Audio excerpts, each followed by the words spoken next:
Hello, my name is Megan O'Russell. And my name is Christopher Russell, and welcome back to Page by Page, writing the book in real time, and this is our Season 1 wrap episode. That's a wrap, but only until next week, when we come back with Season 1.5. Season 1 in between us. In between. We're gonna have a brilliant way to phrase it by next week. All right, that's on you, man. That's on you.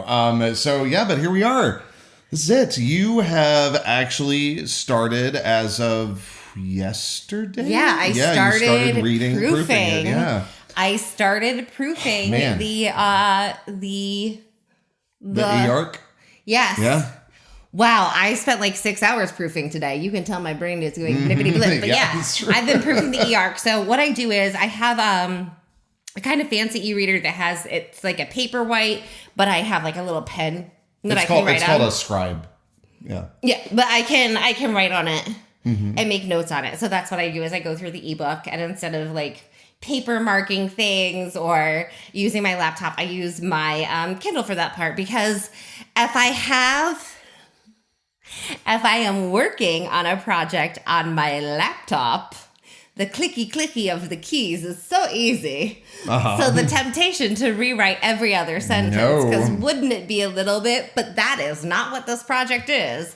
This is writing the book in real time with honesty of the process. Yep. And so I cannot go on my laptop and fudge with every other line. Now, there are some things that I missed where I'm like, that line is downright ugly.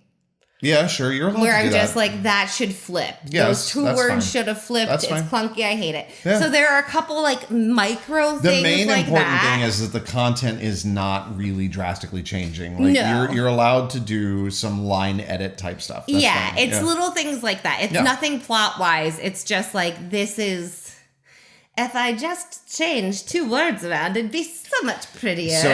So you said this, and I am not speaking ill of the dead. Love him. Sad that he is gone. However, you do not want to turn into a certain director that we have worked with. That's true. Do you know what I mean? There comes a point. Who said himself, he was like, the thing is, I could note this show throughout the entire run, but I won't. There comes a point where you're just sticking your fingers in batter that you should not contain. That's not a good metaphor. That's not a good metaphor. Where are you sticking your fingers in the batter?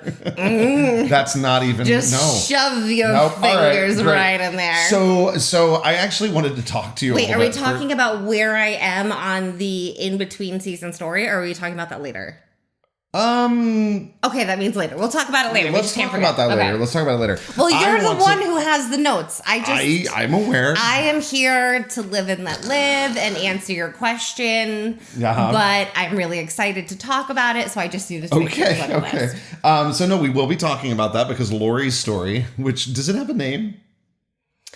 I'm playing with a few things. Okay, all right. Just like I know very little about this. I read a very brief portion of the first chapter because Megan, I can tell them this. Megan wanted to say, she was like, okay, so I want it to sound like this very easily is believable as Ella's mom's voice, so that you're like, oh yeah, I get it, without her sounding like Ella. Well, the thing is, if you look at me, my mom, my sister, we all have a very similar I remember speech when pattern. we were first dating, and then like your sister specifically would pick up the phone, and I'm like, and the thing is, like, once you get to know us, it's very different. Yeah. Like, we speak very differently. We have different voices. But if it's just like a pass-through glance, you're like, oh, you can tell these 2 girls got this speech pattern from this woman. You know, since we're on this. And so I wanted to, like, make that happen. Yeah. Go ahead and keep going with it, because we're already on this, so just do it. Oh, this sorry. wasn't my plan. No, I'm the one who brought it up. Well, no, but that's what I wanted to do, and why I had you read the beginning of the first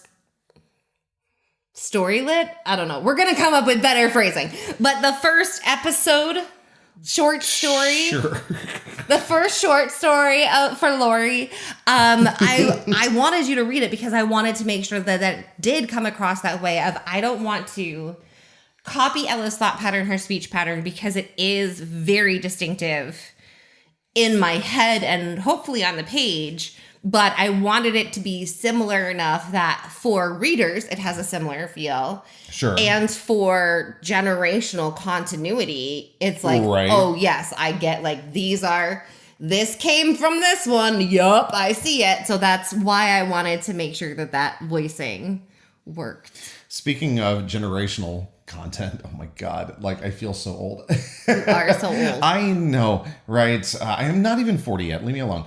And you're going to be 40 before I am. By 3 weeks. Okay. Doesn't matter. I'm going to be torturing you each of those weeks. And Move we're like, right along. We're still here and Megan's 40 and I'm not. It's great.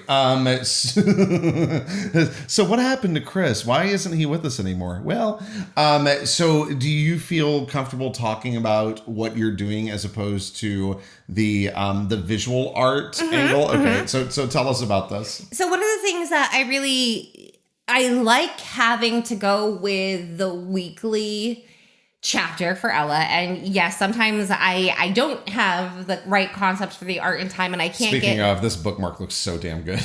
Sorry, what? It does. So we'll talk about that later. But I like having the sketch to go with it, so it becomes its own little mini thing. It's an encapsulated little piece of its own, and I feel like the art helps make that happen.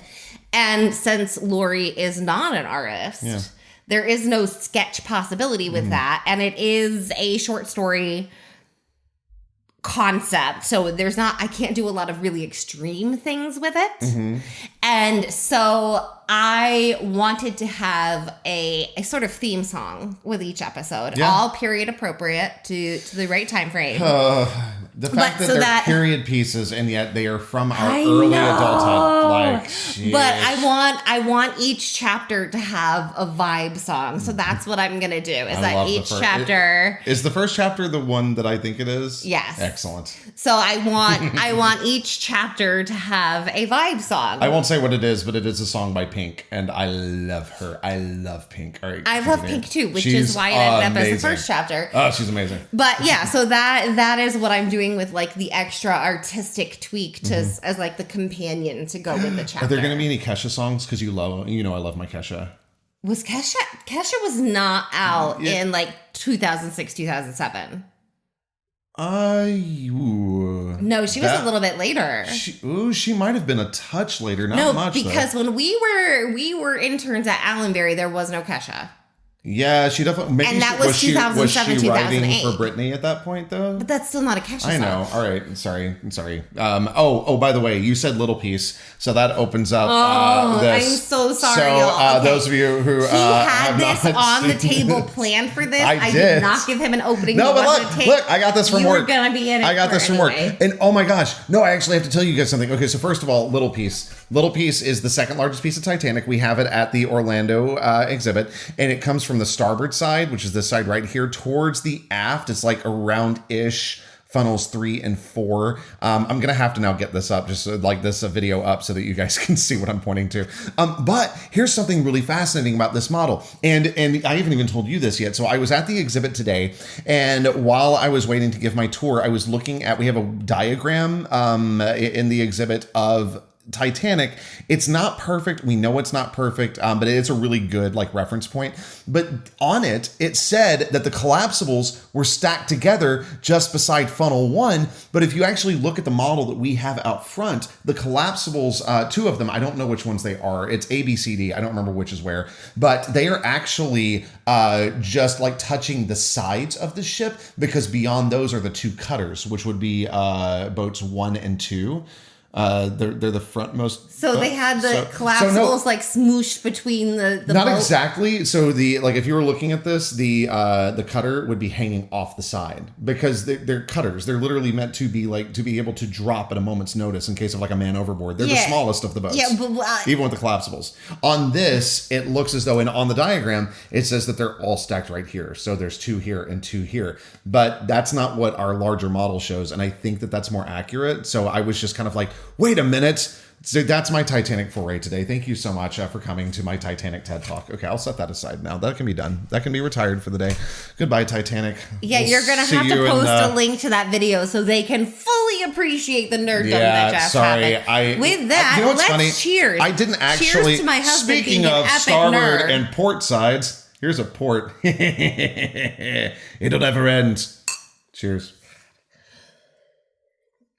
I like that. Okay, so why don't you tell people why we chose port? The reason we chose a port for today is because it is the season 1 wrap up. It's a little pruny. It's got some prune notes. That's interesting. But the whole idea behind Sketchbook of a Wayward Seer.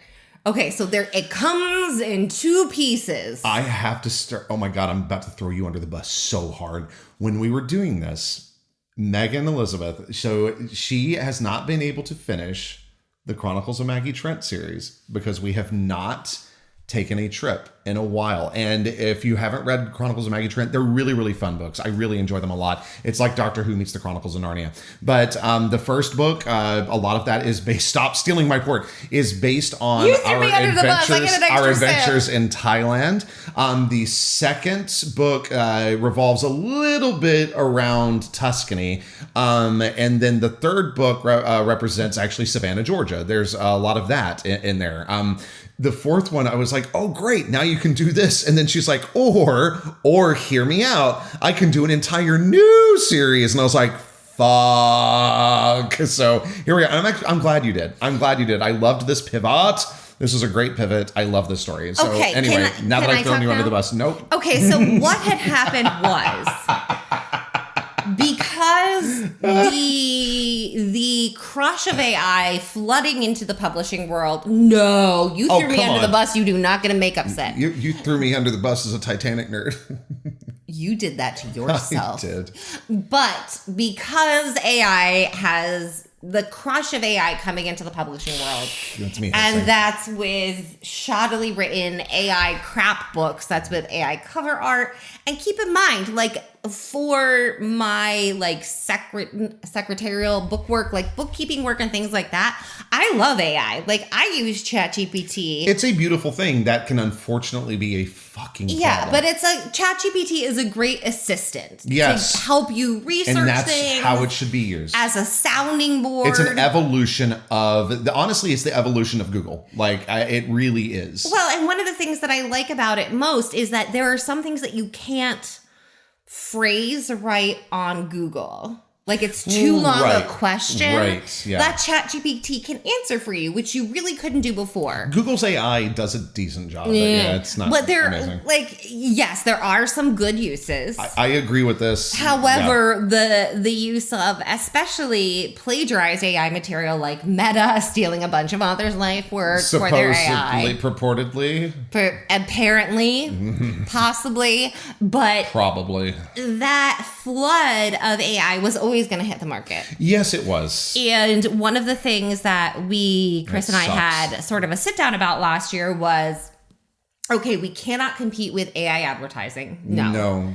We're not going to try and compete with AI books because they're flooding the market too fast. It's too fast. You can't. That's why even the fastest writers from the old write and release days could not keep up with it. Our income stream used to be mostly from ebooks, but ever since AI flooded, it's not. That's why we're doing more physical appearances now, which, hopefully you enjoy that. I love going to these events. We're going to one this weekend. I'm stoked. You skipped ahead. Okay, all right. So that's called foreshadowing. But when we were looking about like, what the fuck are we going to do? Yeah.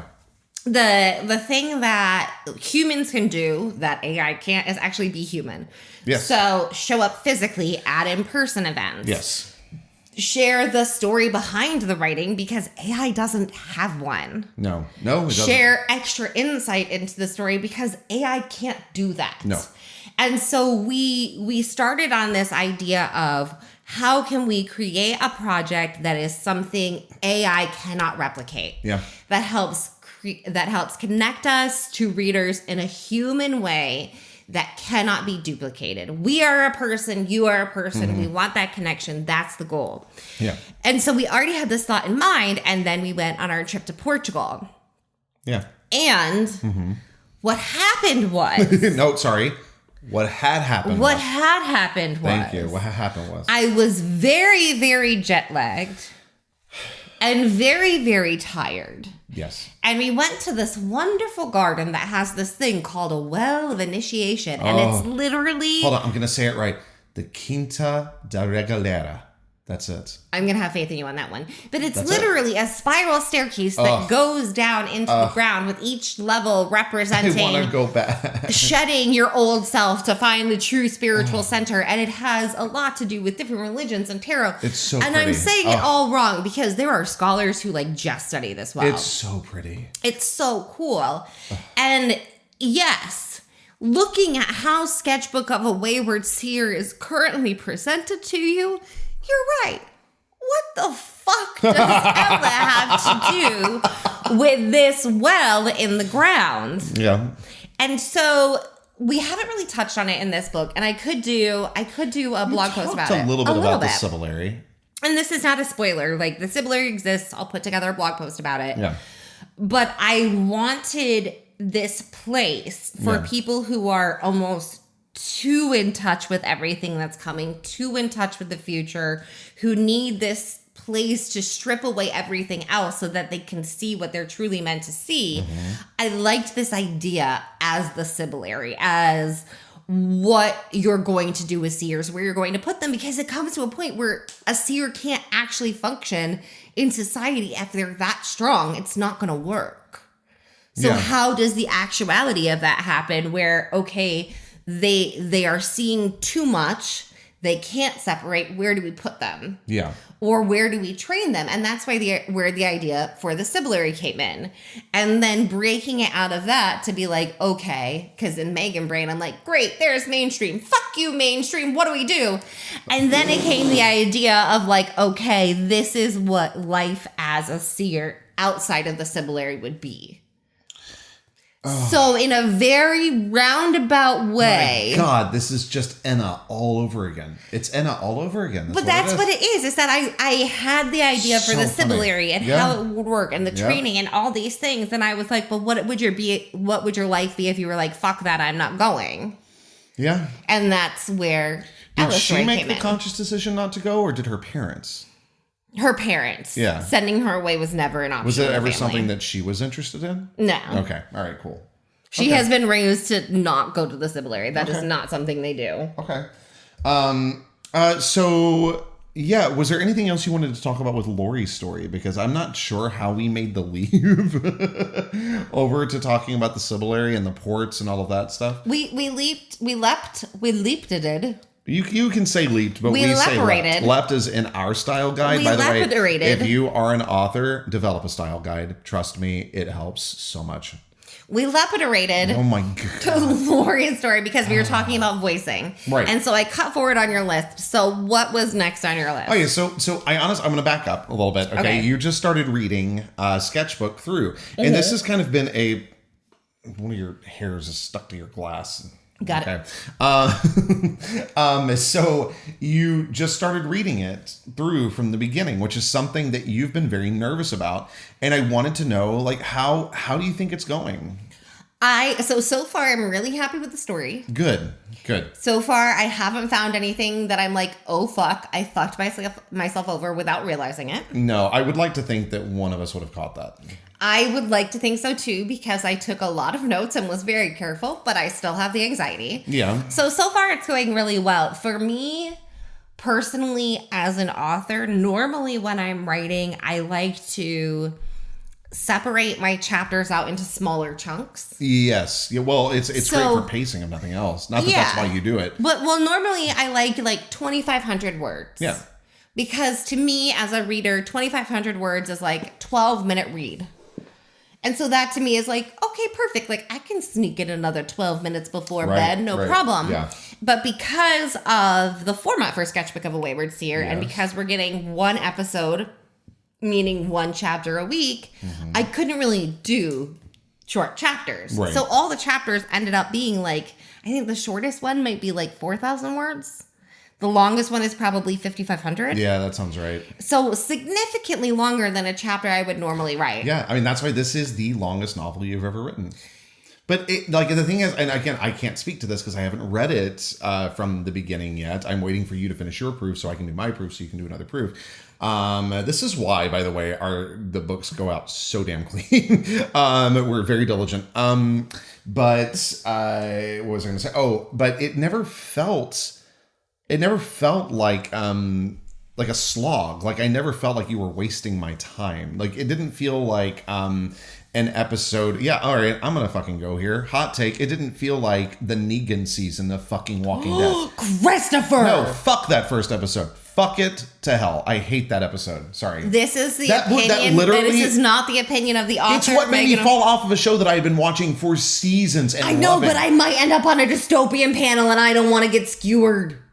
Okay, that's a fair point. It is my opinion. Apocalyptic It's panel. my opinion. It is my opinion. But I think it's valid. Like, fuck them. They did a lot of filler. And I was like, denying. It pissed me off. I try not to do that. And I tried to be almost even and more. And that show was so good. I know. I tried to be even almost more careful with this than I am with my other books. I need to just read it. I need to read the graphic novel. That's what I need to do. That's actually a great idea. Christmas. Thank you. Love you. Okay, continue. What the fuck was I talking about? You were talking about how you don't do a lot of filler. Oh, so I normally try in all of my books. Sometimes I'll be like, okay, this joke doesn't really need to be there. I could cut it, but I like the joke, so I'll leave it. Or something like that. Mm-hmm. Where it's like, okay, I think it's good enough to spend people's 20 seconds. Mm-hmm. Like, I think it's fast enough, fun enough. I'm going to leave it. This port's nice, by the way. It really is. Yeah. So I try to be very conscious of not wasting people's time. And with this book, even more, because I had to get so fucking much into every episode in order to keep the plot moving long enough or fast enough to keep things going to the next week. And I think this had two effects. One, I just realized in my head. Oh, yes. Okay. Which is where you realize things. That is where you realize. Right I was kind of thinking the same thing. But the two effects are, one, my chapters got way longer than I would put in a normal book. Sure. And so as I'm reading it, that's like, to me, I'm like, I want to separate it out. I want to separate it out. I want to separate it out into like 3 chapters, split things up more. That you can't do. But I can't do that because I didn't write chapter ending beats within it. And trying to fit those in now. I would have to rewrite things, so I can't. No. And I kind of hate that. And part of me is like, well, maybe for season 2, but I can't have fake endings within the chapter. No. Because that's just going to fake people out. And there is a very, like, at least I try specifically for this to have very definitive chapter endings. Yeah. And I do that in all of my books, unless I'm speeding right on. Mm-hmm. But I don't think I can write in more chapter breaks than I have. But it bothers me. So the other thing I just realized, go ahead. Yep. Is that I think that this season was actually more than one book. Like, if you actually look at the length and the content, the book should have probably split after the cabin. That should have been the end of book 1. And then gone straight into book 2 from there to keep it of a more reasonable YA length. So I'm actually going to bounce that back at you and say no. So I agree that per your history of writing books, yes. However, the market being what it is, books are kind of long. So I don't know. I worry about it. I worry about people like being like, this is a chonky dude. So, I don't know. I don't think so, simply because I believe that people are going to get that. And it's not that your books don't feel like what you were selling them for, like that they're worth it. I do think they do. But I think that people are going to get this one and go, oh my God, yes. Like, I think that no. Obviously, I couldn't split this. No. I'm just saying that if I had written it as a normal book. It would have been fine, yeah. Like, if I had written it as just Megan or Russell, no page by page, clickety-clackety, typey-typey. Yeah. This amount of plot would have ended up being 2 books. Yes, I see what you're saying, and I actually want to touch back on that a little bit. But first, I want to ask you about a couple of things. I'll actually start with you, in case you're not following Megan on social media. You seeing the first sketch in your book for the first time. How magical was that? I kind of cried a little. Yeah. Which is hilarious. And it was the welcome to Laurabelle sign, right? Yeah, because I'm a hard-hearted bitch. You're not a hard-hearted bitch. Oh my God. I have a heart of cold stone. But no, it's just because I wanted the concept of having the sketches to go with the chapters started because I wanted to have something to go with each chapter so that I have a package to send out. I'm sending out a complete package every week. And yes, we fell off the bandwagon towards the end with the images because I got behind and panicked. Well, no, but we were also seeing to other things. We were trying to get the Kickstarter ready and also tax season. But that's not an excuse for not sending out a completed package. And I have a plan for doing better about it next season. Yeah. It just could not be implemented quite so late. Yeah. But I wanted that to be a part of the package of like, you get the image, you get the chapter, it's this complete experience, and then you do the next one. I haven't put up the new chapter image yet. I got to do that. Onto Substack. I got to do that. Sorry, continue. I have no idea what I was saying. You were talking about putting together this complete package and you weren't able to do that. You have plans for that in the future. No, I completely derailed you. Okay. Well, we'll move on for right now. Sorry. I love you so much. You're amazing. So tell me about the Easter eggs. Don't tell me what they were, but what? Wait, what Easter eggs? Now I'm really confused. You confused me. I'm sorry. I apologize for confusing you. You said it was crazy, like reading through this and seeing the stuff that I planted so early in the book. Oh, yeah. So there are some things. And only tell us things that happen in this book, obviously. But if you feel comfortable, I would love to hear stuff that you planted. Well, okay. So it's not really an Easter egg. Oh, that's fine.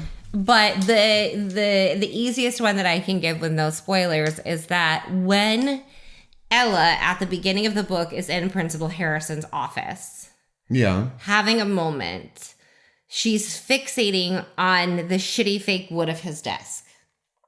And we in the book have not talked about her dad at all. We haven't talked about that he's a master woodcarver. We haven't talked about we haven't talked about any of that. But she's in the office fixating on how much the fucking desk pisses her off. To distract herself. And so it's little things like that I put in. Yeah, okay. Or like there have even been hints of the Watcher in what I'm reading so far, and like reading back into it and being like, tee. Like that's been really fun. And I haven't gotten to a lot of like super Easter eggs because I don't consider anything to do with the Watcher an Easter egg. It's a plot point, even if it's a minor plot point. It is very definitively there, well timed, and for a reason. Like it is not. I'm not popping Watcher shit in as Easter eggs. If it is ever present, if it is ever happening, it is definitive. But there have been moments like that in the part of the book that I've read so far, and knowing the reactions that I've gotten from people and how far we got in the book without people knowing, that we got to the end of the book without people knowing. I've got to say I'm so fucking proud of myself. I'm proud of you too. Because this isn't... Okay, so once upon a time, a long time ago, my mother took us to this murder mystery dinner theater bullshit. I love murder mystery dinner theater. I am not against it. It can be a great time. In the world, But for this particular company, it was written so that it could be fucking anybody. It could have been any of them, and they just got to pick each night who it was. So it was impossible to figure out who it was. Because it could have been anybody. And that made my little, like, 9-year-old heart so mad because I had tried so hard to figure it out and it had been fucking impossible from the beginning and I felt really damn cheated. And so I've been... Wait, hold on. Hold the fuck on. Doesn't that shit happen in Sheer Madness? Yes, it does. That's such bullshit. Oh my God. It is such bullshit when you're like telling your audience, like, figure it out. Don't you want to know who it is? Figure it out. Oh my God. But you're leaving it open so that you could be like, oh, it could be any of these people. That's such a fucking cheat. It is. I didn't even think about it when I was watching it. I was like, to be honest, as an actor, I was like, oh, that's a really neat little mechanic. But now thinking about it from a publishing perspective, what a fucking cop-out. It is. Oh my God. And so, Justin, don't be mad at us. It bothers the fuck out of me. Like, if you are doing anything related to a mystery, there should be one very definitive answer from the beginning. And the very definitive answer has been there from the beginning. And it has never wavered. Now, I have never, like, shoved it in people's faces. No, you fucking haven't, because I have no idea who the hell it is. Because it's not time for that. Because I don't want But we could figure it out. You could not pinpoint one specific person. Oh, okay, that's not possible for us yet. You could narrow it down a fuck of a lot. Okay. All right. I think it's Asthma Dude from what's its thing? Asthma Dude from the game? From the game, yeah. I think it's Asthma Dude. And there are things, so there are very... That's a fake guess, by the way. I have no fucking clue. There are very definitive timing and placement things. Yeah. And then there are also implications and character growth on the part of the watcher. Mm-hmm. Yeah, sure. I'm actually going to bring... So I was going to start with the other side of this coin, but since we're talking about this, let's talk a little bit about where you left us at the end of season 1. The fact Spoiler alert, if you have not finished season 1, stop listening for a while. If you haven't finished season 1, stop listening, period, and go back to the beginning of the book. What is wrong with you? They might have missed a week and then they're just listening to this. Go back and listen to the book. Okay. Christopher. So, what? Be nice. Okay, continue. So, no, I'm kidding. I appreciate all of you, but go back and listen to the book. So the fact that we got onto... What? I was apologizing to the camera. Don't apologize to the camera. I do that when you're ranting a lot. If you ever post these videos, basically anytime you go on a Titanic thing, that should be... It's just me looking at the camera going, I'm sorry. That should be what's on the notebook that we're offering the Season 2 Elite subscribers is the video is never going to go up. Okay. Back onto your point. Back onto my point. So the fact that we had a meeting with your manager, who is kind of like tangentially my manager now.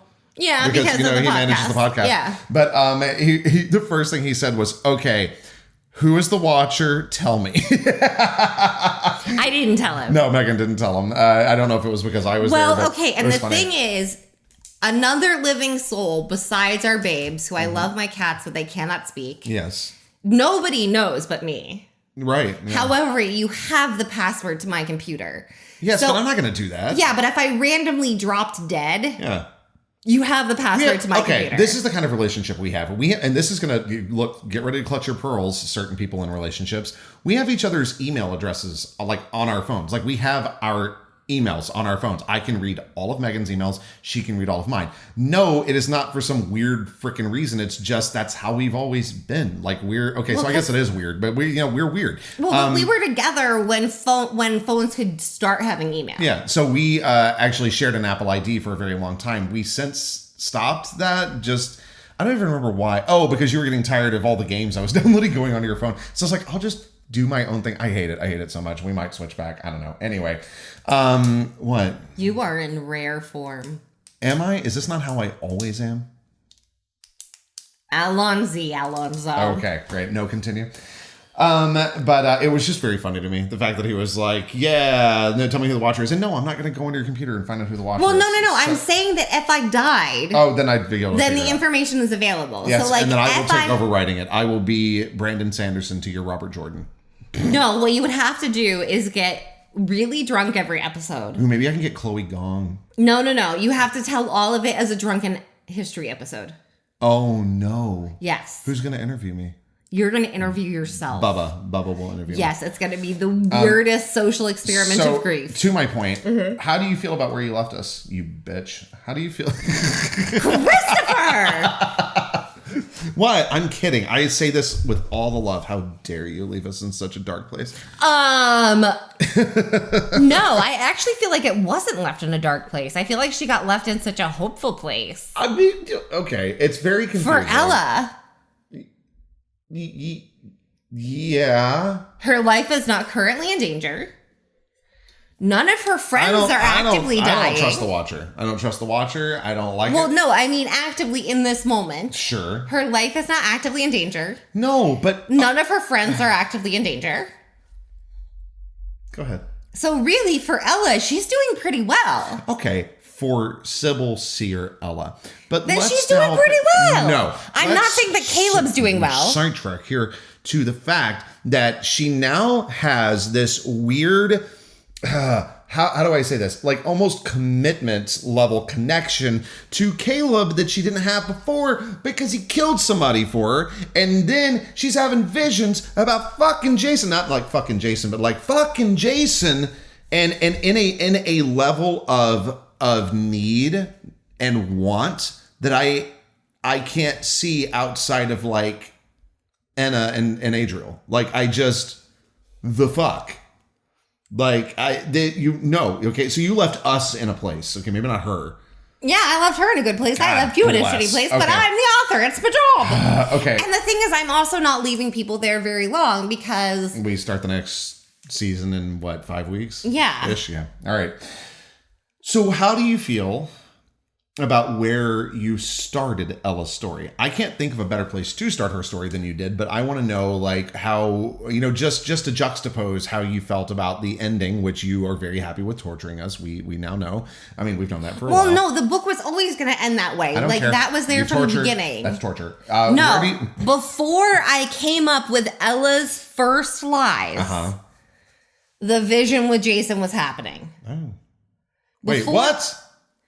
Before. No, wait, it hadn't been written yet. No. Okay. But that moment. I was like, how the hell did I miss that? No, but that moment was happening. Okay. That has always been where we were getting. Okay. So yes, I feel very proud that I made it all the way to the end of the book without fucking myself over. I love that moment when you see her see something in him click into place. I'm like, oh my God, that's just awesome. Anyway, it's like we don't know exactly what it is, but we can kind of surmise. But I feel like we've all kind of had, not in that way, not in that moment, but we've all kind of had that moment of like, oh shit, grown up happened.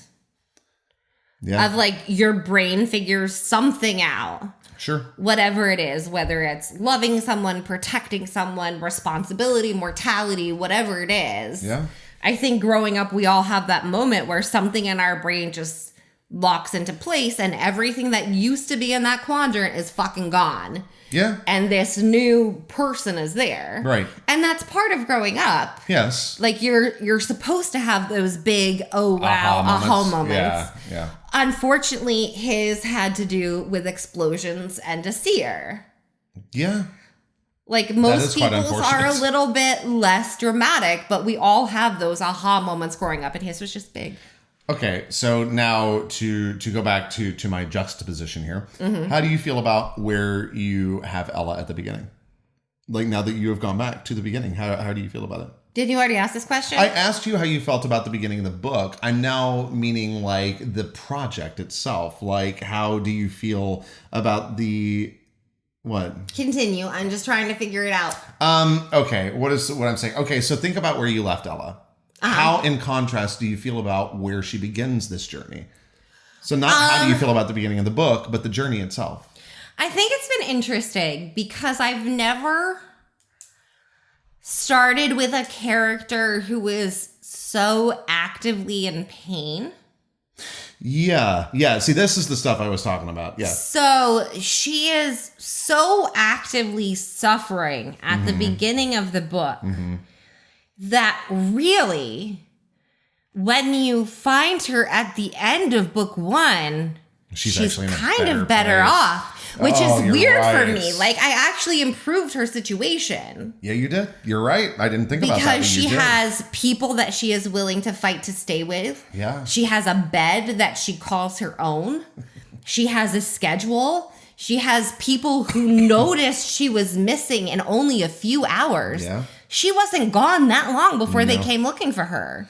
So if you look at where she was in a state of, I don't even know how to say this name that I'm supposed to be to people, to I have this mini life that I don't want to fucking give up. Yeah. She's in a significantly better place, which is very weird for me. It is very weird for you. And it just occurred to me that you saying that might have just turned a whole bunch of people off your books. It's like, wait a minute.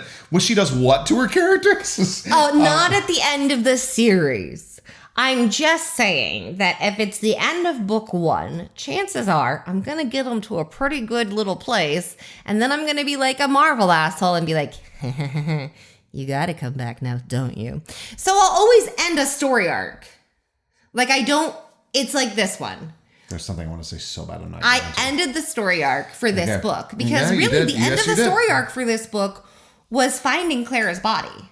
Yes, I know. Everything else was bonus. Like, that was the stinger. That was, and then everything else beyond that, we wrapped that story arc. Yeah. Mm-hmm. This is all rocket launching us into book two. Yes. And so I do have a tendency to do that, where I'll be like, here is your complete story arc. This is the explosion that's propelling us forward. Okay.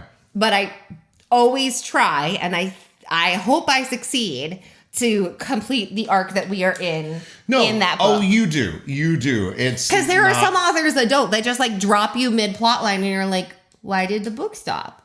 What happened? So I'm going to No, I'm not. No, I'm not going to do that. I was going to say I'm going to very lovingly say something, but the thing is that I'm actually very happy with that arc, so I'm going to leave it alone. No. I need to know. No. Well, what I was going to say... Okay, all right. You can tell me if we have to cut this.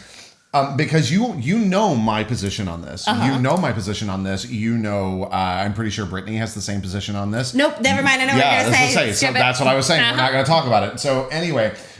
let me just say this for those of you who are like, wait, what the hell? Let me just say this, that there is a certain thing that ends a certain way that either pisses people off or makes people praise you as being this fucking goddess. So I am on the flip side of that. I think that you were fucking brilliant with how you did it. But anyway. Here's the thing. Just like I started figuring out what Ella's 3 lies should be at the very top of the book, already knowing that the book was ending with a vision of Jason, I know where the ending scene is. And sometimes it is a hard place to be, but it is always for a reason. It is always for a reason. I agree. I only ever killed one character without a really, really great reason, and even that had a reason. Unlike that bullshit fucking episode of The Walking Dead. All right, so going back to, I wanted to move on, unless there was something else that you wanted to talk about let's first. move on past The Walking Dead. No, fuck that. I wanted to talk about a bit of a debrief for this entire process, because it occurred to me, I was like, you know what, we should kind of do a debrief here. And we've talked a little bit about some of this stuff. You were looking at me with like abject terror right now. Because I'm not allowed to see the notes beforehand, and I don't know what's coming, and I'm panicking. Like me playing that fucking Phasmophobia game that my sister got me into, which is horrifying, but it's so good. But it's terrifying. So let's talk about this process. How do you feel? And we kind of touched on this a little bit before, so we can always skip this. But the writing process itself throughout season 1, like writing the chapter a week and having it ready. I mean, like, how are you feeling about continuing this? Okay, so I dicked myself over real bad. Was I not supposed to say that? No, that's good. No, I dicked myself over very badly because I did not budget my time appropriately. Well, you also had a lupus flare. Yeah, I had a really nasty lupus flare. It was like 6 months long. It was really bad. Or not quite, but it was close. I had to like put little scopy things down my throat. I got lots of needles. So, yeah, basically, wait, is it Lupus Awareness Month or was that last month? No, that's this month. That's this month, yeah. It's Lupus Happy Lupus Awareness Month. And by happy, I mean fuck lupus. It sucks. Fuck lupus. It sucks. It's Yay, bad. sunscreen. Yeah. Okay. Yeah, because that's what cures it. But no, I mean, it does help. It helps. Nothing cures it, but sunscreen will keep it. Although, oh my God, I'm sorry, tangent. I'm surprised. Somebody on TikTok commented. I'm gonna roll my eyes so hard. Somebody on TikTok commented on one of my videos talking about you dealing with lupus, and did they offer some kind of bio gut health? It was like, shit? Well, this I am so grateful to this doctor for the natural remedies, and I'm like, fuck you. You are the problem with the medical field right now. That is the medical version of the "Hey girl" MLM message. It is such bullshit. Hey and girl, it's dangerous. You? It's dangerous. I have this great opportunity. Anyway, sorry. But no, the way that I dicked myself over was not having lupus. That just happened, man. I had no control over that. It didn't help. No, but when I was budgeting my time for this. I'm out of port. I'm sad. Okay, this is going to take a minute. You go. Oh, okay, great. I'll be back. So when I was, this episode is unhinged. But when I was budgeting my time for this, and we talked about it earlier, that I like chapters 2,500 words or less. And in my head, I was going to have a 2,500 word chapter a week, and that was going to be it. I was going to have one chapter. It was going to be that long, and then we'd go through a season, and it would be easy because 2,500 words for me is 1 day's work. That is 1 day's writing work, half a day's editing work. I can get it done. I did not realize, and this is a great learning experience for me, but I did not realize the task of creating an episodic plot line. So every chapter I have, I want to have a beginning, middle, and end. But when it's in a normal book format, it can be little mini bumps in the road that just skate you into the next little bit. Mm-hmm. But with this format of I'm asking you to show up once a fucking week and this is it. I get one shot a week to tell you a story. I have to do a full story arc with extra fun in between. Yeah. So I have to make sure that I fit everything, all of the things that I would put in a whole 20,000 word novella. All of those elements, I need to cram them into basically a short story while world building. Yeah, sure. So in Laurie's world, so in the episode, the chapter really for next week. I'm excited to read it because I haven't read it yet. But that I'm writing as a true short story. Yes.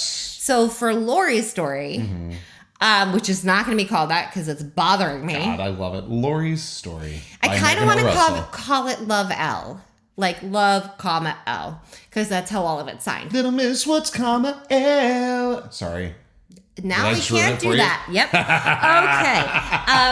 Okay. But no, because I've said but no 20 times this episode. It's fine. I'll totally edit them. I'm not going to edit You're not going to edit them. No, I'm not doing that. But yes. Continue. Because it is a short story, and I know that there are locations in this place that I'm never going to go back to. Right. So in chapter 1, we are going to Laurie's childhood home. Okay. We're never going back there. Fuck the front hallway. Oh, yes. Fuck how it smells inside. Fuck all of those things. Fuck her childhood friends. Like, 3 of them get brief descriptions. We get her internal monologues about her feelings. They do not get anything else because we have to move on and they're not coming back. It. Yeah. But with Ella's, I'm creating a short story, but I fucking need the details in between because I'm going back. Yeah. Because even for things like the vault, I almost lost the name. Oh, the vault. In my head, it was the bunker, but it's not the bunker. It's the vault. I mean, it's kind of a bunker. But even there's vault, weapons down there. It's a bunker. But even the vault hidden in the school, I didn't put words into describing it because I was proud of myself for creating it. I took the 800 words or whatever to describe it because I need that. Can I tell you? Sorry. I needed it, so I needed to put in that 800 words. So no, do the math with me. Okay. So describing the bunker. Yeah. Let's say that I have 2,500 word chapter. Oh yeah, no. Is the words. Okay, so that's the basic that we're starting with. Yeah, no. So let's add about 800 words to describe the inside of the bunker. Yeah, sure. Okay, so that brings us up to 3,300. Yeah. So then let's add about 300 to walk them there. Sure, yes. I'll give you 100 to get them into the space. 3,700, yeah. Mm-hmm. Okay, so that gets me all the way up to 3,700 without any of the plot that made them move to the bunker. Giving them the reason, yeah. Okay. Without the impetus. So just because I need that walk to be present, I need the vault to be there. I need to have an actual room outside the vault. Just needing those details because I know that I do need them. Yeah. It takes a lot longer to get from point A to point B. Anybody, if no, okay, I know, like, I'm not gonna be surprised if people don't back these parts of the Kickstarter. I'm jumping ahead a little bit, but if people don't book the author coaching sessions, they're damn fools. Because I just realized something, and I've said this before, so it's not like a new realization, but I'm just like actually kind of piecing it together, that you should teach writing. My God. That's too complimenty and I don't like it. Can we move on? Okay, moving on. So let's talk about the beer. Because we're doing away with beer from now on, right? Didn't we decide that? Or are we not? You decided that. We can go back to beer. Beer. I kind of learned how to deal with the gas. It was not fun having to talk through it sometimes. Like, and then the belches. It's good. I was like, oh my God, give me a deep voice person. No, for Laurie's stories, because she is a we are doing bartender. Cocktails, we are going to do cocktails. And we decided, so we talked about this because I said to Megan, I was like, is it... I said, with this being at its heart a YA book, is cocktails. With a lot of fucking fucks in it. A lot of fucking fucks in it. I mean, look, language, right? But I tell parents, okay, side quest. Okay, go ahead. But I can do it to you. You can't do it to me. Because I have a brain injury. Yeah. But I'll tell parents when I'm talking about the podcast, I'm like, okay, so there's not like graphic sexuality. There's not super graphic violence. There is adult language. And some parents will be like, oh, the horror. And some people will be like, they fucking hear it at home. And I think it's hilarious. The parents are like, I don't fucking care. Yeah. It's one of my favorite responses. Okay, move on. But I was saying, because I'm trying to be, I'm trying to think about, any of the younger peeps that we might have listening to the show. Not language-wise, whatever. Fuck that. You're in or you're out. But with the cocktails, I was like, is that pushing it too far? Because for some people, there is a difference between hard liquor and beer, which I get. But the thing is, if you are consuming hard liquor appropriately, it's similar in alcohol content because you're doing it in much smaller amounts. Well, that's also because we've both been bartenders. We've both been bartenders. Now, I have never been a decent bartender. I've only ever been a very, very shitty bartender. But we are both fully trained, or have been both fully trained and licensed bartenders. We have. So we do have the knowledge that a glass of beer is, in fact, no different than a gin and tonic when poured properly. Correct. When poured same properly. as same. Yes. But yes, it is a different connotation. So we're going to try to do something like akin to a version of it as well. Okay, so now it's for something completely different. I'm actually, okay, so I'm going to skip over that point right now. Learning on our feet. That is what this podcast has been all about. It's something I wrote down because I was like, oh, this is funny. And we should tell this. Because it was honest to God, not mistake, but kind of that we made when we had the cover made. If y'all have paid attention, and you actually won't, you know what? I have to update it on the Kickstarter. The cover is going to look different than it does, but minutely. You'd have to really pay attention to see it. But there is a piece of art. I'll pull this down and show you. Okay. With this video. So this piece of art right here, this is when we were initially trying to figure out what the pack crest was. This is what we thought we had landed on, but this was with a different artist than who we ended up going with for Ella's sketches. So that can't be on the artist because that is not from... So this is not the pack crest. No. So that has changed. I just need to update it. Yes. So that is one of the things that we learned is that you need to separate your files a little bit more carefully. And I didn't even think about it for a while. And then I looked at it one day and I went, oh shit, because it was saved as pack crest. And we went with a different artist and we used the old version. And I like the new crest. I like it better. I think the thing... wait, are we going with learning experiences? Yes, please. I think the thing that I learned most is that I need to give up on having chapter images be quite so representational of the actuality of the story. And let it be more representational of the moment of Ella. Okay. Because doing it to represent the actual story is what puts it so far behind that we can't get the image on time. Okay. So for things like the first aid kit when we were out in the woods, which is just like a silly thing. I wanted the first aid kit to look super bland, super human, almost like Stepford Wives. Okay. Like this perfect little first aid kit that I'm taking into the woods with my friends. Like nothing, it doesn't even look like it's been opened. Pristine condition. Yeah. Like I wanted that, but I wasn't sure that was what I wanted until I'd written the whole chapter because I wasn't sure where it was going to end. Sure. So I didn't ask for that until way later. Yes, I see what you're saying. Yeah.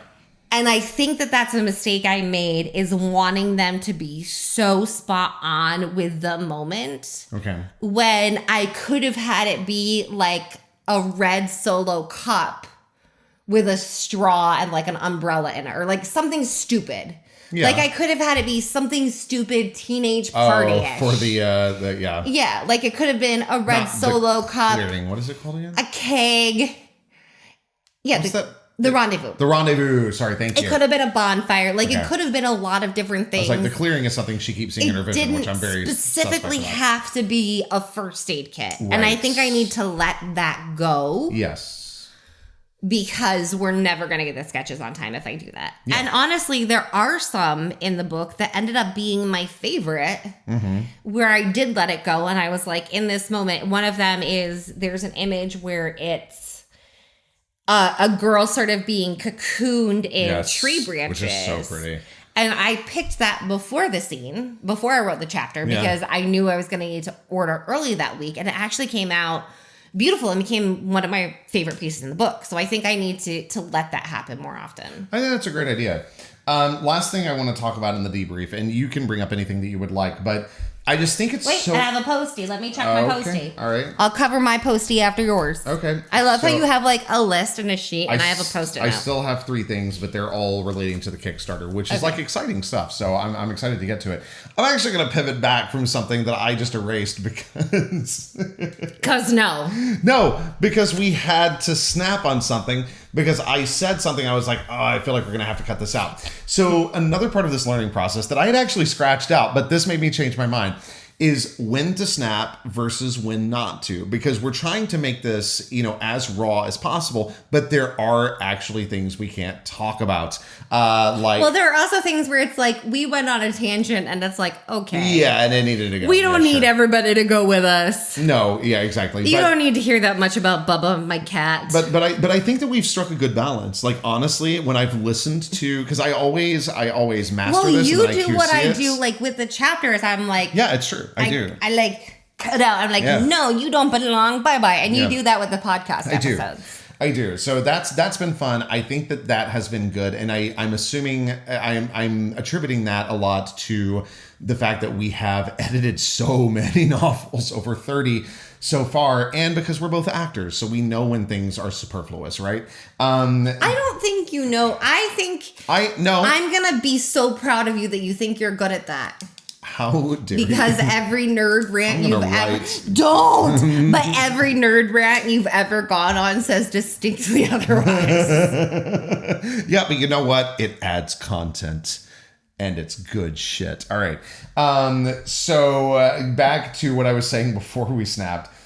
I do think the podcast itself, this was initially... I'm not going to lie to you guys. This was just kind of not a means to an end, but it was a way to promote the book. That was why it came into existence. What had happened was again? Go ahead. Okay, so what had happened was eons ago, before I took a 200-pound pipe to the head, I had a podcast that I did by my own. A Book and a Dream. Yes. And it was every week I do like a little 15 minutes about like authoring, author journey, news in the author community. And they're fun. They're also still up there. So go check them out. And there's some really valuable information and I'm proud of them. Look at you. I'm very proud of you for admitting that. Well done. There is very valuable information. It's not as fun because I'm not there. It's not. And that's the thing. So after brain injury, because even now, like you distract me from what I'm saying. And sorry about that. It's 50-50 that I might get it back. Well, it was funny because I considered, I was like, oh, I could stop and go back. I was like, nah, it's not worth it. It's fine. Just keep going. Not for that particular moment. I could have been telling you sheer brilliant things and it's gone forever now. It's fine. Go ahead. But anyway, so after the brain injury, podcasting solo really wasn't going to work. Right. And the podcast had been a really solid leg of my author platform. Yes. And when we talked about becoming more human and connecting with an audience, we wanted to restart the podcast because your voice, your face, your connection, that's something that AI can't replicate. But figuring out what content I could happily produce every week to have a podcast that was worth listening to was like, oh, well, I'll just real time write this book and put it up on the podcast. I'm glad we landed on that and not the first idea. Because by the time the book comes out, so many like out on, not on Kickstarter, like out on mainstream Amazon, like I'll have all these people who already know the books. I'll have a book written. I'll have podcast people. I'll have connected with people. And all of those things have happened. Like I've gotten to connect with readers and made new friends and all of these things from this podcast that I wouldn't have gotten to do otherwise. Mm-hmm. But I didn't actually think that the podcast was going to become a thing. Yeah, no, I agree. I thought that the podcast was going to be like a mini little like kickstand for the book. Sure, yeah. The podcast became a monster. Yeah, it did. It is a beast. It did. But that's like, I always wanted it to be communicating, to be telling a story, to be human with the audience and connecting in a real way. Yeah. That was always the purpose. I just I guess I didn't think it was going to go so well. That's fair. I didn't either. I didn't think. I also, who was to say that this is something that was going to stick? But it has. I'm having because I said nice things about myself. I currently have hives on my forehead. Oh my God! This is what living with Megan is like. By the way, does this look like hives to you? Probably, honey. You didn't even look. It does. When we were living on a tour bus eons ago. 2012, 2013. So I was trying to figure out what I wanted to name my original blog. This is like 12 years ago. It was called Life Beyond Exaggeration. What should I name my blog? Yeah. And one of the guys said, "Does this look like a rash to you?" He's not fucking wrong. At least once a day, something weird shows up on me, and I'm like, "Is this a rash?" And everyone around me is like, "Yes, it's a rash." Wait, was his wedding in Rochester as well? Have we been to 2 Rochester, New York weddings? They were both upstate. I'm not sure where. Okay, all right. But he's a great guy. We did a lot of theater with him. He's awesome. Okay, so that's... Oh, and it's usually hives. It's not like anything weird. I just get random hives all the time. Wait, back up. It's just hives. It's not like anything weird. I just get random hives. Because that's not weird. Well, no, I'm just saying it's not anything like super gross. So the next thing that I have to talk about is... Well, when some people say that they have a rash, there's like oozing. We should cut. Should we snap? Oh my God, no. That's true. We've made them listen to worse before. Okay, continue. LNZ. Moving on. What do you have to talk about? Because my next stuff is about the Kickstarter. So what do you have to talk about? Babe? Oh, okay. So I wanted to say, and so far where I am improving the book, I am super proud. Yeah. But my manager, Alan... I've been so paranoid about getting everything right. And he pointed out such a simple mistake, which is why I've treated the readers and kind of the podcast too as an advanced reader group of talking to the audience and getting their feedback and all of those things along the way. Because I do want to use this experience to learn and grow and make the book better too. Because if I'm not doing that, then I'm wasting a fucking opportunity. Mm-hmm. And he pointed out the dumbest mistake. Not the dumbest mistake. And not in a very loving way. Not like in a dumb way. It was just... I don't want it to sound like that. There are 4 John Wick movies in the main series. And there's a 5th one coming Not out. 3 and a 5th one coming out. So by saying the John Wick trilogy, which I have seen all 4, but in my head it was a trilogy. No, I thought it was a trilogy which is hilarious because I always say I'm going to write a trilogy and it ends up being 4 books. I think movies 2 and 3 just fit so well together, maybe. I don't know. We need to watch them all But again. it's a quadrilogy. God, they're so good. And so by saying it's a trilogy instead of a quadrilogy, I actually place the book back in time, dating the text with that one simple thing, with that one thing that I didn't... First of all, I didn't know there was a 5th movie coming out, which I'm very excited about. I'm super concerned for Keanu Reeves. Reeves. We can just say Keanu Reeves. I'm super concerned for Keanu Reeves' joints at this point because, knees are a thing. And he does his own stunts, right? He does, but he has the money for good joint replacement, so that's nice. God, how old is he now? In his 50s? I don't know. For the shit that he's doing, I know. I wouldn't do that shit. But the thing, he has, he could have masseuses. He has all kinds of things we don't have. Masseuses. I want a masseuse that lays gold eggs for Easter. We've lost our minds.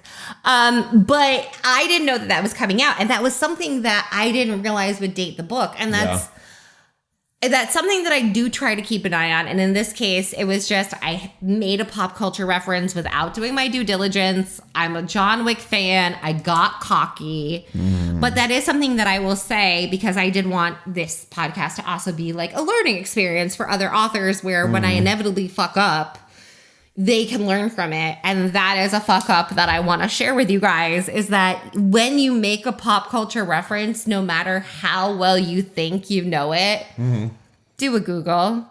For example, the first song that I wanted to use for the vibe piece for Laurie's song, I had to drop and pick a new one, which actually turned out way better. I'm really, really excited for the new song that I picked for Laurie's first chapter instead. Can you share what the first one was? That you were going to do? No, because I already forgot what it was. Oh, wow. Okay. It was something Britney Spears.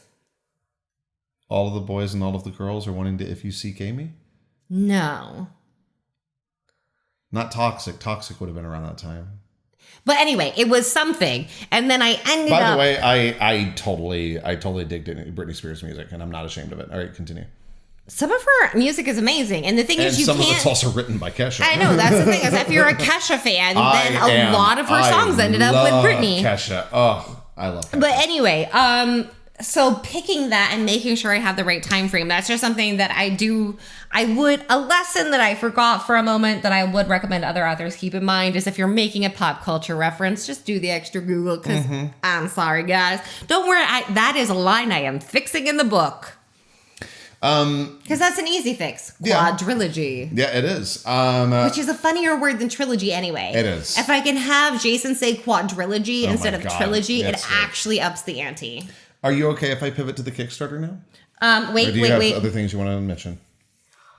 Oh, yes. One thing I did want to mention is that we do have a lot of fun chatting on the Substack and things about the chapters and the books, but I often neglect to mention that if you are a Facebook person, I do have a Facebook group, Megan and Russell Fantasy Seekers, where we do have giveaways and fun stuff, and we chat about books. And so if you're a Facebook person and you want a cool place to hang out that's full of nice people, then please do check out Megan and Russell's Fantasy Seekers. Okay, now it's up to you.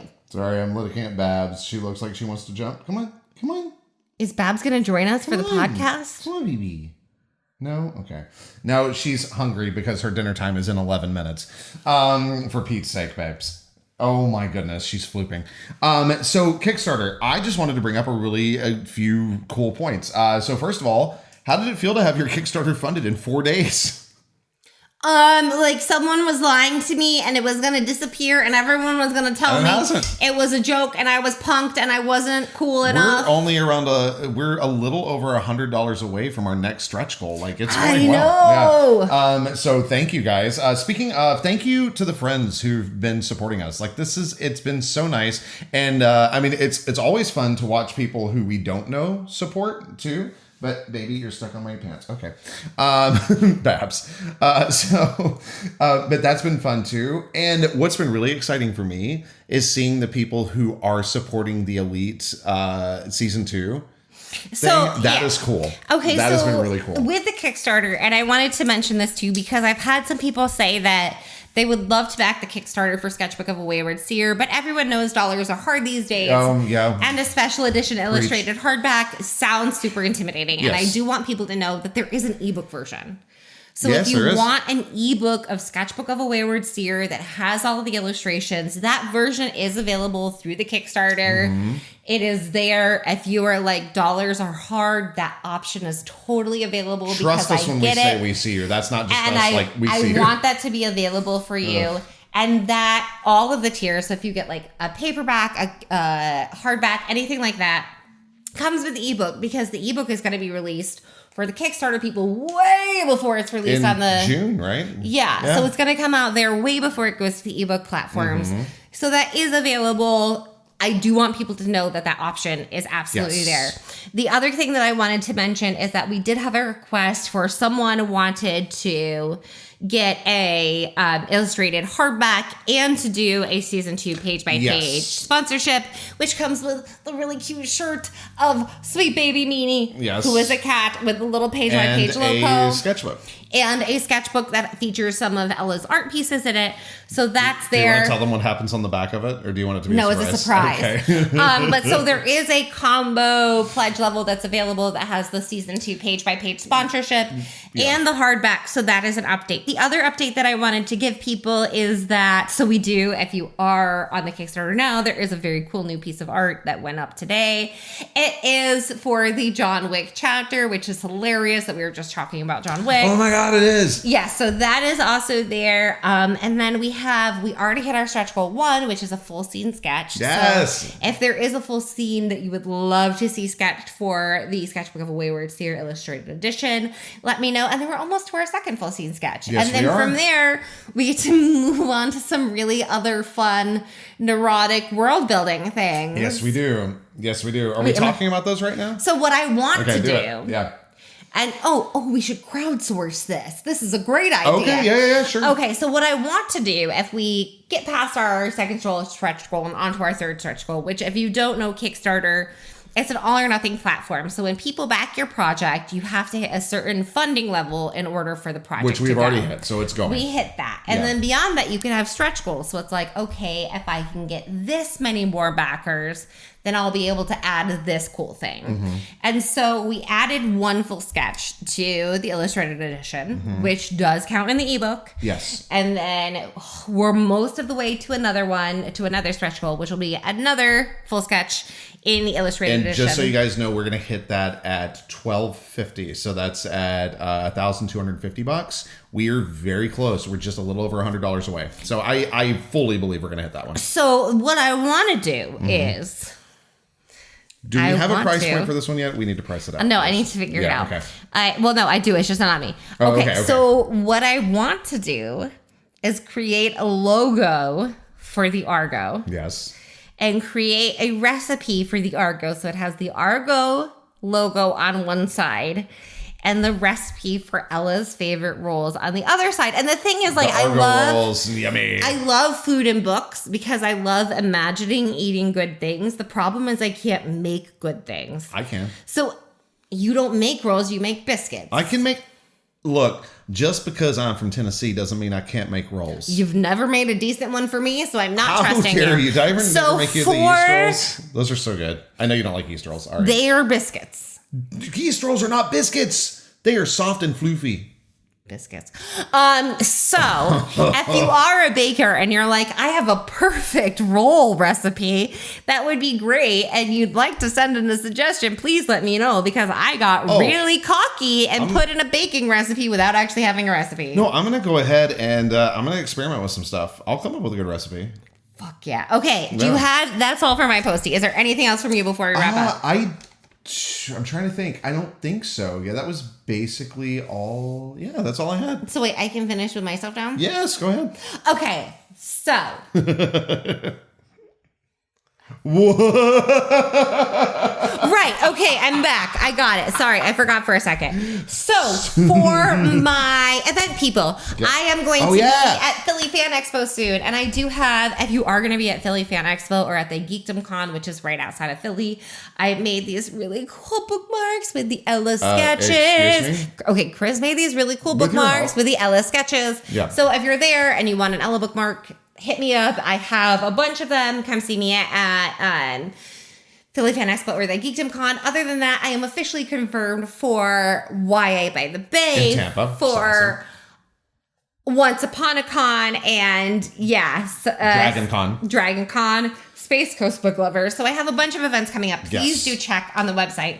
And I still haven't added YA by the Bay. I'll get to that.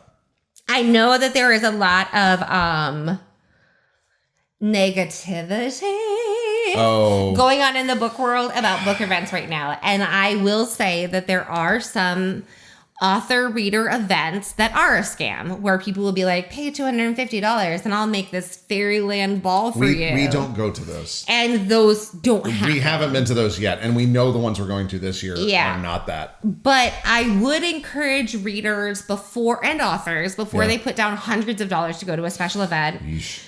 To do their due diligence. And I understand that sometimes due diligence isn't enough because people who did amazing events in the past are not doing amazing events in the future. I get that. I get it. Sometimes you are just fucked over no matter what you did. But I do want to remind readers that there are some really, really amazing events out there.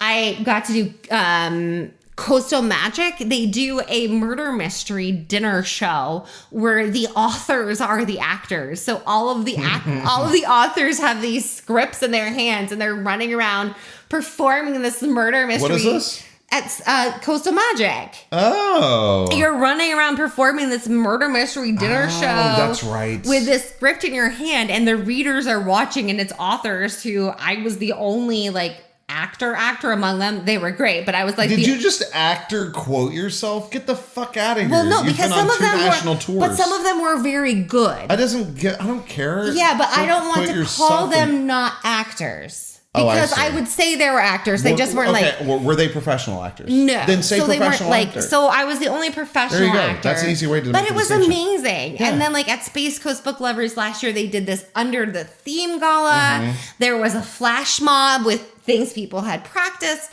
Like, there are some really, really amazing author events. So please do not wipe those off your schedule and be like, I'm never going to see an author live again. Shit goes down between like Denver and Million Lives. God. It's all bullshit. But no, that is not true. There are some amazing author events. If you are concerned or have worries, I won't necessarily know about the specific event you're asking about, but please do shoot me a line, because I am happy to try and point you towards valuable, reputable resources, because don't let great author events die because some shitholes just like did some crappy stuff for money grabs. Don't let them die because of that, because that is not what it is. No. Sorry, I just needed to like pop my soapbox up. That was my end of episode soapbox of like, I love these events.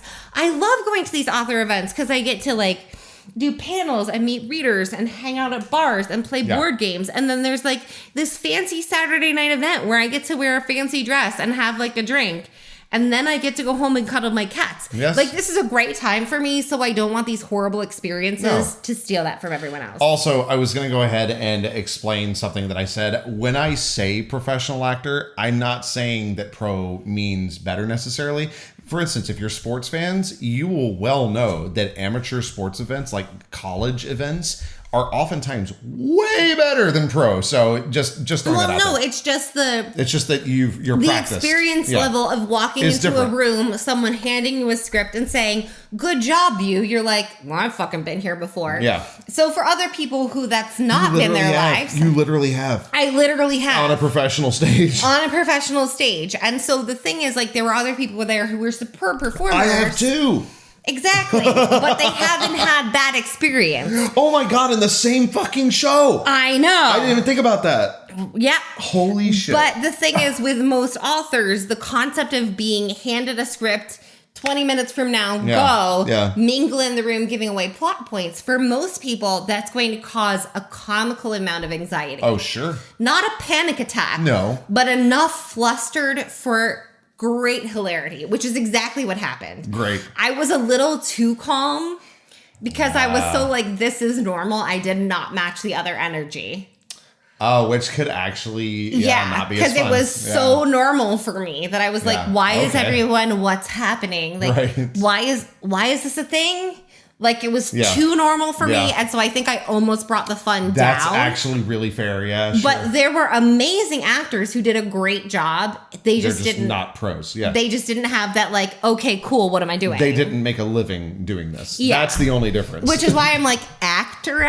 Sure, yeah. Because that I'm like, still don't put it in quotes. There is very little shit you can do to me on stage that I have not done before. God, tell me about it. Yeah, I hear you.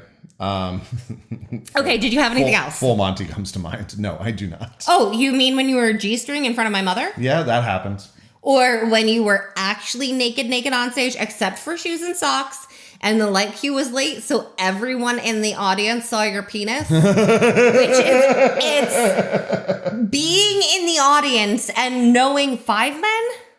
6. 6 men. Knowing 6 men in the cast. Yeah, all 6 of us did it. It and took a lot to get one guy to do it. 6 peni in front of you. Panisia In front of you and being like, wow, I know all these people and this is weird. Yeah. But having 6 Panisia in front of you and having one be the one that you know well makes it worse. Whose was that? So I think that's where we end the episode. Okay, so if you are listening to the podcast, then please do like, follow, subscribe, especially subscribe. Yes. Because apparently the subscribe button means a lot. Yeah. So if you're a podcast person, do please press the subscribe button. Yes. Because that is very important. Yes, it is. If you are coming to Philly Fan Expo by GeekdomCon, stop by her bookmark because I'm really proud of them and they have like 1, 2, 3, 4, 5. They have like 6 mini sketches on them. They're really pretty. Anyway, come get them because I'm proud of them and I have them.